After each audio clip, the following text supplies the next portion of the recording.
Toma, que chegou os 60 segundos do beijo. O Flamengo mais um atropelo, mais um chocolate. 3 jogos do Renato Gaúcho, 3 vitórias. O time marcou 10 gols.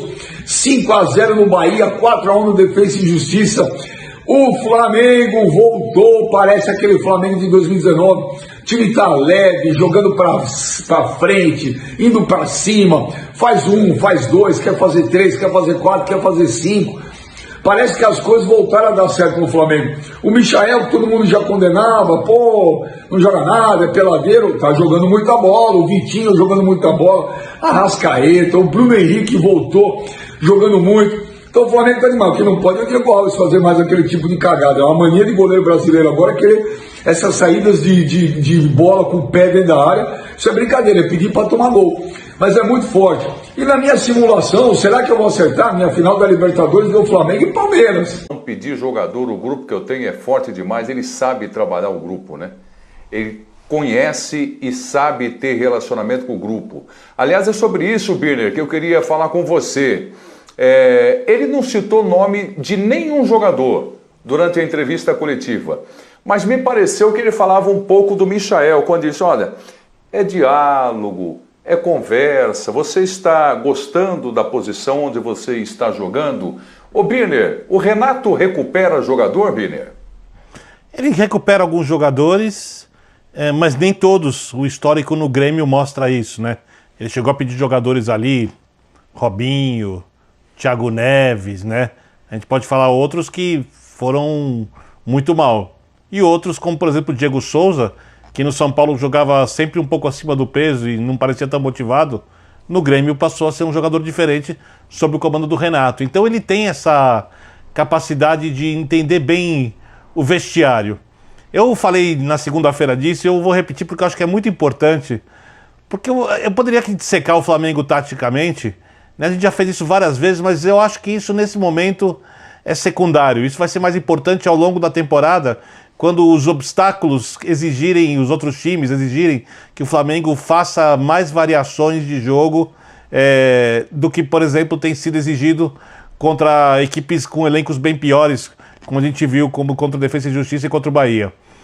O Rogério, ele tem um jeito de lidar com os jogadores que pode funcionar em determinados tipos de elenco. E o Renato tem o jeito dele que funciona em outros tipos de grupos de pessoas.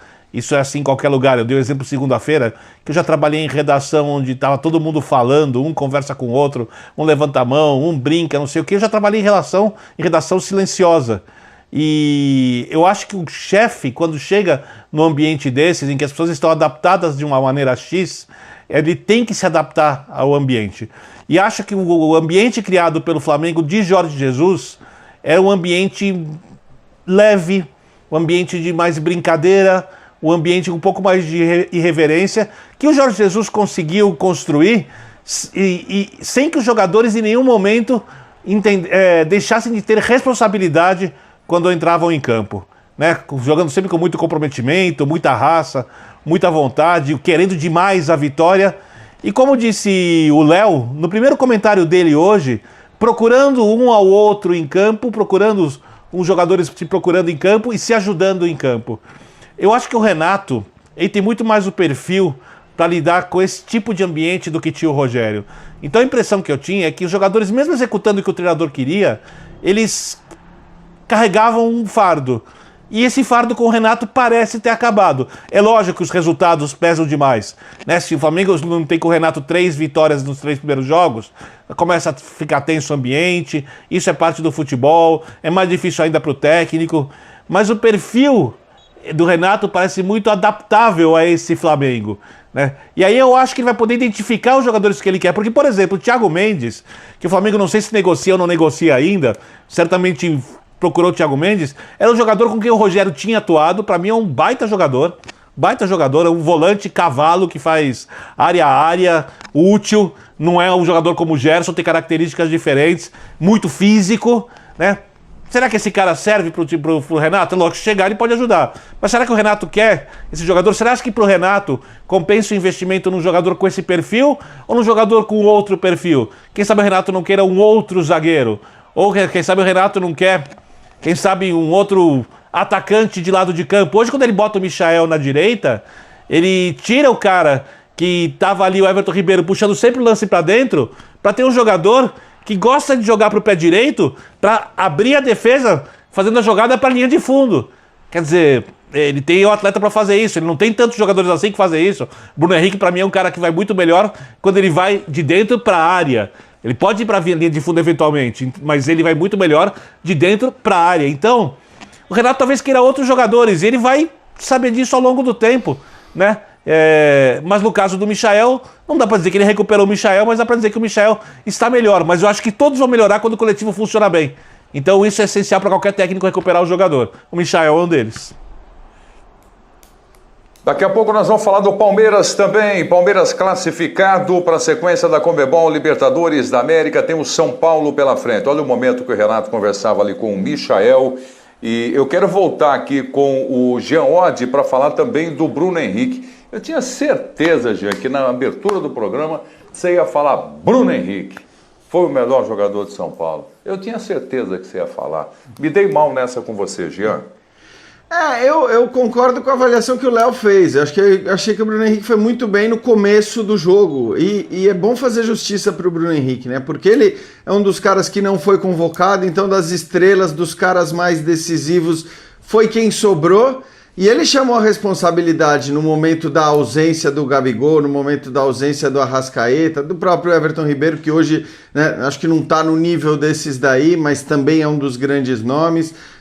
Então o Bruno Henrique ele vem sendo importante. Mas não é o mesmo de 2019. Eu acho que a comparação com 2019 ela é muito cruel e pode ser muito cruel com todo mundo, o tempo todo. Então acho que não dá para ficar fazendo essa comparação, pelo menos do ponto de vista do rendimento individual dos jogadores, no momento que o time de 2019 era aquele time que jogava aquele futebol. Eu acho que o Bruno Henrique tem jogado muito bem, inclusive tem chamado a responsabilidade quando os outros não estavam presentes. Achei que ele começou muito bem o jogo, sim, e como já disseram os companheiros, obrigou inclusive o BKSS a fazer uma substituição, pensando na marcação em cima dele, mas depois, olhando para o que foi o jogo e para o momento em que o Flamengo conseguiu, inclusive, né, garantir a classificação, garantir a goleada e o resultado, ali não era ele o principal jogador, e por isso eu acho, já falei aqui várias vezes, para mim o jogador mais importante do Flamengo, entre todos, é o Arrascaeta. Eu acho que ele é o cara mais decisivo, ele é o cara que participa do jogo, né, na criação, mas também na chegada. Ele é um cara absolutamente fora de série. Essa discussão sempre surge porque o Gabigol é o cara que põe a bola na rede, é o matador, é o cara que, enfim, é o artilheiro do time, mas para mim o Arrascaeta é o primeiro, e achei que hoje o Arrascaeta esteve entre os destaques. Mas é muito legal para o Flamengo quando você tem essa dúvida. Você pode apontar titulares, você pode apontar caras que saíram do banco, e acho que isso é importante, né? O Flamengo não depender só de um cara que tem que estar totalmente acima dos demais para resolver jogos. Não, se vários jogarem bem, e hoje vários jogaram bem, é indiscutível que o Flamengo vai acabar vencendo a absoluta maioria dos seus jogos, porque vários caras jogando bem, com o nível dos jogadores que tem o Flamengo, é difícil o time não vencer. Eu acho que para Libertadores essa questão do mercado talvez não é tão relevante, porque, salvo lesões, assim, o time é esse aí. Agora, pensando em brasileiro, e o Flamengo já está brincando de perseguir, embora tenha jogos a menos, né, vai ter que ganhar como perseguidor, como fez no ano passado. O calendário está implacável esse ano em termos de convocações, né? Você vai ter setembro, outubro, novembro, você vai ter datas triplas porque o calendário de eliminatórias ficou atrasado, e a perspectiva é de Arrascaeta obviamente ser convocado, Everton Ribeiro e Gabigol que tá nos planos.